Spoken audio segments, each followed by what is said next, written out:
नमस्कार, मैं श्यामगिरी। आप देख रहे हैं टीएफडी इंडिया न्यूज 24। टीएफडी इंडिया न्यूज 24 में आप सभी दर्शकों का स्वागत है। मोदी जी ने नॉर्वे के अंदर नॉर्वे के रिपोर्टर के सामने जो भद्द पिटवाई है, पूरी दुनिया में इसके चर्चे शुरू हो गए। जिस गर्मजोशी से प्रधानमंत्री मोदी गए थे, उसी गर्मजोशी से पत्रकार ने भी उनसे सवाल पूछ लिया। अगर यही चीज भारत में होता तो किसी की हिम्मत नहीं थी, किसी भी गोदी मीडिया की हिम्मत नहीं थी कि नरेंद्र मोदी से सवाल पूछने की हिम्मत जुटा पाता। वह जेल के सलाखों के पीछे होता है इस वक्त तक। लेकिन नॉर्वे की महिला पत्रकार ने जो दिलेरी दिखाया, और दिलेरी क्या, दुनिया का नंबर 1 पत्रकारिता में नंबर 1 नंबर पर दुनिया में आता है नॉर्वे, नंबर 1 पर, और भारत आता है 157 पर। सोचिए, भारत 157 पर आता है और नॉर्वे नंबर 1 पर आता है, तो डिफरेंस तो बहुत है। वहां तो स्वतंत्रता और निष्पक्षता पूरी तरह से है, बोलने की आजादी है। अब भारत के जैसा दलाली तो नहीं, पहली चीज तो। ऐसे में नरेंद्र मोदी पूरी दुनिया में भद्द पिटवाली अब चर्चा हो रही है। और दूसरी चीज कि उस महिला पत्रकार को भारत में अंधभक्त ट्रोल करने लगे हैं। भारत के अंधभक्त उसे ट्रोल करने लगे। ट्रोल करना इनकी आदत है, क्योंकि सच्चाई यह सुन नहीं सकते और ईमानदारी इनके अंदर है नहीं। यही चीज अमेरिका में एक बार हुआ था। पत्रकार ने सवाल कुछ और पूछा और मोदी ने जवाब कुछ और दिया और भाग खड़े हुए थे, तो भी अंधभक्तों ने ट्रोल किया था। अंजाम, आज देश अमेरिका का गुलाम बन गया। लेकिन अमेरिका से भी नंबर 1, वह तो बहुत बाद में आता है। नॉर्वे नंबर 1 पर आता है पत्रकारिता में, इंटरनेशनल। तो यहां तो सवाल ही नहीं है कि जो पत्रकार आजाद है पूरा, वहां का प्रधानमंत्री हो कोई भी हो, सवाल पूछने के लिए आजाद है और पूछता है। अब यह बात साबित हो गई पूरी दुनिया में कि नरेंद्र मोदी मुंह चुप्पा व्यक्ति और छिप कर भागने वाले व्यक्ति है, पीठ दिखाकर भागने वाले व्यक्ति हैं। ऐसे यह नई बात नहीं है, आरएसएस की खून में है या इनका जन्म सिद्ध अधिकार है, खून में है इनके भागने वाली। आरएसएस ऐसे ही करता था और अंग्रेजों की गुलामी करता था और अपने ही लोगों का भेदिया था, इंफॉर्मेशन देता था और धन अर्जित करता था। इसीलिए तो आजादी के बाद 52 सालों तक आरएसएस ने हमारे देश का झंडा नहीं फहराया था। उसी के संगी है ना नरेंद्र मोदी पूरी तरह से।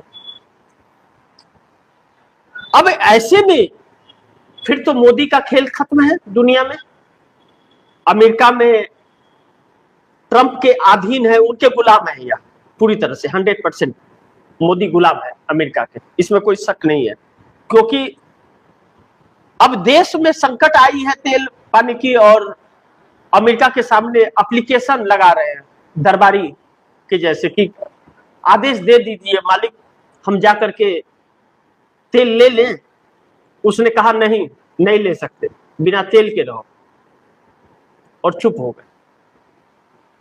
कौन है अमेरिका हमें आदेश देने वाला? कौन होता है वह?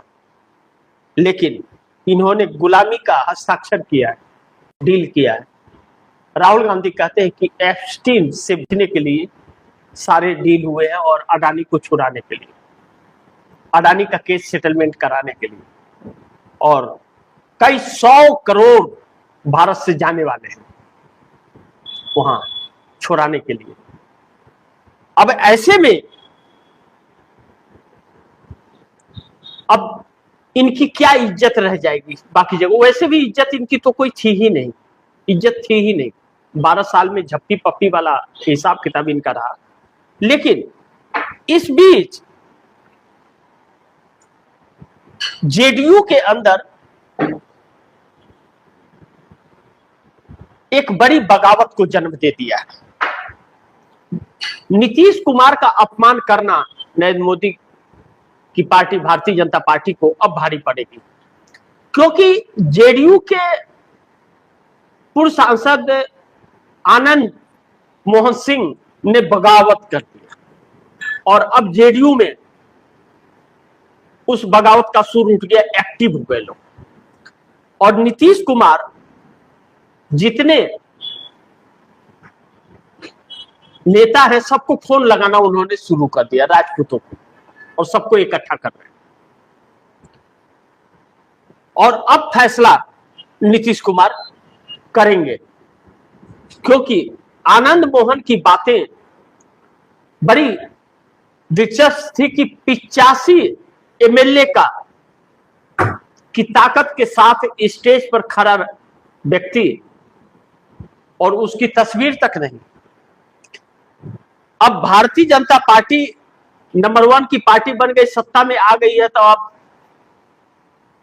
सेकेंड दर्जे की पार्टी हो गई जेडीयू, और उसे खत्म करने की कोशिश। और मैं कई बार अपने कार्यक्रमों में आप दर्शकों को कहा कि निशांत कुमार को स्वास्थ्य मंत्री जो बनाया गया नीतीश कुमार के बेटे को, बड़ी साजिश के तहत। अब ऐसे में दो लोग कटघरे में हैं जेडीयू के अंदर, ललन सिंह और संजय झा, जो खुलेआम भारतीय जनता पार्टी की गोद में बैठ करके और भाजपा की भाषा बोलते हैं और जेडीयू को खत्म करने की एक कोशिश उनकी लगातार जारी रहती है। लेकिन 70 विधायक तो सम्राट चौधरी को सीएम बनाने के खिलाफ थे। अब वह नहीं चाहते कि साथ में रहे। अब एनडीए से अलग होने का अब चर्चा चल पड़ी है कि अब जेडीयू पहले एनडीए से अलग हो। लेकिन दूसरी तरफ चंद्रबाबू नायडू अब मोदी से समर्थन वापस लेने की तैयारी में है और एनडीए में टकराव दिलचस्प है। चंद्रबाबू नायडू के बेटे नारा लोकेश दिल्ली पहुंचे। तकरीबन 7-8 महीने से चंद्रबाबू नायडू की रसाकसी चल रही है। चंद्रबाबू नायडू का 2 साल पूरा हो चुका है। अपने बेटे नारा लोकेश को वह सीएम बनाना चाहते हैं और बनाएंगे भी, क्योंकि 77 साल की उनकी उम्र हो गई और 2029 चुनाव में 80 साल हो जाएगा। लेकिन सिर्फ बात यही नहीं है चंद्रबाबू नायडू की कि सिर्फ मिनिस्टर बनने के लिए केंद्र में, अब इसलिए भी चंद्रबाबू नायडू बार्गेनिंग करेंगे कि नरेंद्र मोदी अगर नहीं दिए तो साथ इसलिए भी छोड़ेंगे, क्योंकि अगर मिनिस्ट्री मिल गई, एक अच्छी मिनिस्ट्री मिल गई केंद्र में, तो उससे वह आंध्र प्रदेश के अंदर उन एंटीकम्बेंसियों को खत्म करेंगे जो नरेंद्र मोदी के साथ रहने की वजह से हुआ है। यानी कि महंगाई जो बढ़ रही है, या समुद्री किसान जो है सी फूड्स का काम करते थे, उनका सारा व्यापार ठप पड़ गया है। उससे 25,000 करोड़ रुपए का रेवेन्यू का चंद्रबाबू नायडू को नुकसान होता है। यह मोदी की गलत नीतियों की वजह से हुआ है और वक्फ बोर्ड संशोधन बिल से की वजह से यह सारी चीजें हैं। अगर उसके बाद में कुछ फायदा नहीं मिला और उसे उन नाराज लोगों को खुश करने के लिए अगर मिनिस्टर नहीं बने तो वह आंध्रा में कुछ नहीं कर पाएंगे। और भाजपा जो कहती है करती नहीं है, जो नायडू से वादे किए वह पूरे नहीं किए।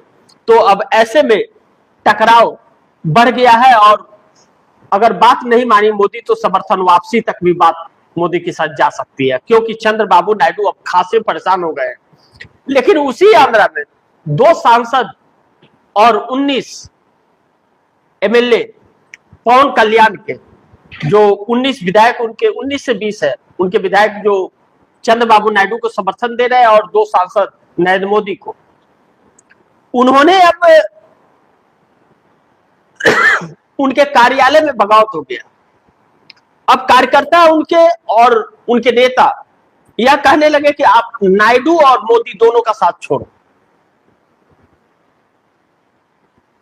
आप अगर साथ छोड़ देते हो, नायडू और मोदी दोनों इस देश के दुश्मन बने हुए, दोनों इस देश को दीमक की तरह चाट रहे हैं, आप दोनों का साथ अगर छोड़ दिए तो विजय थलापति की तरह आप सीएम बन सकते हैं। आंध्रा की जनता आपके साथ खड़ी हो जाएगी। और अगर आपने नहीं सुना तो आप खत्म हो जाओगे। अब चंद्रबाबू नायडू के सामने यह सत्य है कि अगर चंद्रबाबू नायडू ने मोदी का साथ नहीं छोड़ा तो चंद्रबाबू नायडू का साथ पवन कल्याण छोड़ देंगे। और चंद्रबाबू नायडू को अब आंध्र प्रदेश के अंदर पवन कल्याण की बहुत जरूरत है, मोदी से ज्यादा पवन कल्याण की जरूरत है, क्योंकि अब साउथ में जो राजनीति निकल पड़ी है वह नरेंद्र मोदी के नाम पर वोट नहीं मिलेंगे। तो ऐसे में टकराव जबरदस्त है। लेकिन प्रधानमंत्री मोदी इस्तीफा दे देंगे, अब नाक तो कटवा लिया, अब इनको थोड़ी भी इंसानियत अगर इनके अंदर बची है तो इनको इस्तीफा दे देना चाहिए। इतना कोई थूका हो किसी प्रधानमंत्री के ऊपर, कभी ऐसा आज तक हुआ नहीं है भारत की किसी। हमारा देश बहुत गरीब था जब आजादी मिली थी, तो पंडित जवाहरलाल नेहरू से अमेरिका में सवाल पूछे गए थे तो उन्होंने तरह जवाब दिए थे। और एक महिला रिपोर्टर के सामने दुम दबा करके भाग खड़े हुए अपने आप को विश्व गुरु कहने वाला व्यक्ति 56 इंच का सीना दिखाते हैं, लेकिन 56 इंच का सीना खाली पप्पी जप्पी लेने के लिए है इनके पास। तो इन्हें अब इस्तीफा दे देना चाहिए। नाक तो पूरी कटवा दी है, अब बचा ही क्या है नाक कटवाने के लिए। देश में लोग तबाह हो रहे हैं, परेशान हैं, और विदेश में भी जगहसाई करा दी है। अब जो सम्मान था वह खत्म हो चुका है और हमारे देश के व्यापारी बाहर जा रहे हैं और बाहर के लोग हमारे पास आ नहीं रहे और हम दूसरे देशों के मोहताज बने हुए, क्योंकि हमारे देश में जो संस्थाएं थी, मैन्युफैक्चरिंग सेक्टर जो था उसको पूरी तरह से ध्वस्त कर दिया, बंद करवा दिया। चंदा के लालच में, चंदे के जोर पर ईडी सीबीआई का डंडा बजा बजा करके लोगों पर झूठे आरोप लगा लगा करके चंदा वसूली की इस सरकार ने, और इससे ज्यादा आरएसएस ने चंदा वसूली किया जम के, और अधिकारियों ने खूब जम के किया। सुप्रीम कोर्ट के जजों के घर बोरी भर भर के नोट मिला, पूरा बर्बाद कर दिया, खजाना खाली है और रुपया 96 के पार है। और कहा जा रहा है इसी महीने में 100 को क्रॉस न कर जाए। आरबीआई हाथ खड़ा कर चुका है, बैंक लूट करके भाग रहे हैं। 150 एनबीएफसी बैंकों के रजिस्ट्रेशन कैंसिल कर दिए गए अभी हाल ही में। उसमें जिन्होंने पैसे जमा किए होंगे वो पैसे कहां मिलेंगे? कोई नहीं मिलने वाला है। कहां ढूंढोगे आप उन बैंकों को जो आपसे पैसे महीने के या रोज के असूल के जमा करते हैं? और उनके जो लोन दिए होंगे आपको वह तो आपसे असूल लेंगे, वह रजिस्ट्रेशन कैंसिल हो चुका है। और बैंक ऑफ बड़ौदा का भी कुछ ठिकाना नहीं है, एचडीएफसी बैंक का ठिकाना नहीं, एक्सिस का ठिकाना नहीं। यस पर कई बार सवाल खड़े हो गए। आईडीएफसी का वही हाल। किस बैंक की बात करें, सबके हालत खराब है। यह नेता पैसे उठा उठा करके, कर्ज ले करके, सब ले करके घोट करके बैठ गए हैं, कोई दे नहीं रहा है, पैसे आपके डूब रहे हैं। एलआईसी के भी पैसे लगवा दिए शेयर मार्केट में, बर्बाद करा दिया। रोज एलआईसी में लाखों करोड़ रुपए डूब रहे हैं, अंत ही नहीं मिल रहा है कि कहां पर जाकर के रुकेगा। अब ऐसे में अच्छा होगा कि इस्तीफा ही दे दे, लेकिन मोदी का बगावत बीजेपी में भी होने लगा, भाजपा को डुबा दे मोदी। अब सोचिए कि नितिन गडकरी क्या कहते थे, बार बार कहते थे राजा को सुनने की आदत डाल लेनी चाहिए, मंत्रियों को इस्तीफे की झड़ी लग जाएगी, उसे देखना पड़ेगा। लोग सवाल भी पूछेंगे, आने वाले दिनों में पूछ रहे हैं लोग। देश का नाक कटवा देगा, कटवा ही दिए। सुब्रमण्यम स्वामी, मुरली मनोहर जोशी, यशवंत सिन्हा, यह बड़े बड़े दिग्गज भी इन पर सवाल खड़ा करती है। राहुल गांधी कहते थे कि इस देश का जीडीपी पूरी तरह से क्लैप्स कर गई है। बार बार उन्होंने कहा कि सरकार उस पर ध्यान नहीं दे रही है, और इस बात पर चर्चा भी करना चाह रहे थे पार्लियामेंट में, लेकिन लीडर ऑफ ओपोजिशन को बिल्कुल नहीं बोलने दिया गया, और किसी भी सर्वदलीय बैठक में प्रधानमंत्री ने चेहरा नहीं दिखाया। चेहरा नहीं दिखाया। सर्वदलीय बैठक हो रही है, देश पर चर्चा होनी चाहिए तो जाते हैं बिहार में या बंगाल में भी जाते थे क्या ना कि रैली करने के लिए। या प्रधानमंत्री कम, प्रचार मंत्री ज्यादा हो गए थे। और प्रचार मंत्री जब देश को चलाता है तो ऐसे ही चलता है, कंगाली आता है। इस हालात में लाकर के देश को भिखारी बना दिया। मेरा देश जो महान बोला जाता था, मोदी ने थुकवा दिया। इतने लायक मोदी है। अब ऐसे में बगावत के सुर अंदर भी भाजपा के भी उठने लगे हैं और प्रधानमंत्री मोदी बुरी तरह से फंस गए हैं। बेरोजगार छोड़ेंगे नहीं इनको अब, जिन्हें यह सुप्रीम कोर्ट ने काकरोच कहा था, वह काटने दौड़ रहे हैं। इस्तीफा देना पड़ेगा आने वाले वक्त में बहुत जल्द, या बच नहीं सकते, अब नहीं बच सकते यार। इस्तीफा पक्का इनका होगा, या 29 नहीं छूट पाएंगे, या निश्चित है। इस हालात में देश को ला करके खड़ा कर दिया है। और आज राहुल गांधी ने रायबरेली में जो कहा कि अभी तो कुछ भी नहीं है, अभी तो 15 दिन और महीने दिन के अंदर जो स्थितियां आने वाली है, आप उसके लिए तैयार रहिए। नरेंद्र मोदी कम से कम उससे बचने की तैयारी कर ले, लेकिन यह सुनने को तैयार नहीं है। और मोदी का साथ छोड़ने के लिए नीतीश कुमार के 85 एमएलए तैयारी कर रहे हैं। नीतीश कुमार सभी नेताओं को फोन लगा रहे हैं और नीतीश नायडू अगर मिल गए तो 30 सांसद भी पलट जाएंगे। बड़ी संकट में फंस गए हैं मोदी। अगर यह सारी चीजें जिस तरह से चल रही है ऐसे ही चलता रहा तो 100% मोदी का खेल खत्म हो जाएगा। एनडीए में जो बगावत का खेल हो रहा है, जो बगावत हो रहा है, चाहे एकनाथ शिंदे हो, नीतीश कुमार हो, चाहे वह जयंत चौधरी हो, चाहे अनुप्रिया पटेल हो, चाहे वह चंद्रबाबू नायडू हो, चाहे पवन कल्याण हो, कोई भी खुश नहीं है। सब मौके की तलाश में। इसीलिए चंद्रबाबू नायडू ने दिल्ली भेज दिया है लिफाफा कि आपकी मर्जी, 2 लिफाफों में जो लिफाफा ले लीजिए, एक समर्थन वापसी का, एक सौदेबाजी का। लेकिन पवन कल्याण के ऊपर प्रेशर है कि आप चंद्रबाबू नायडू और मोदी दोनों का साथ छोड़िए। आने वाला दिन इनके लिए चुनौती है।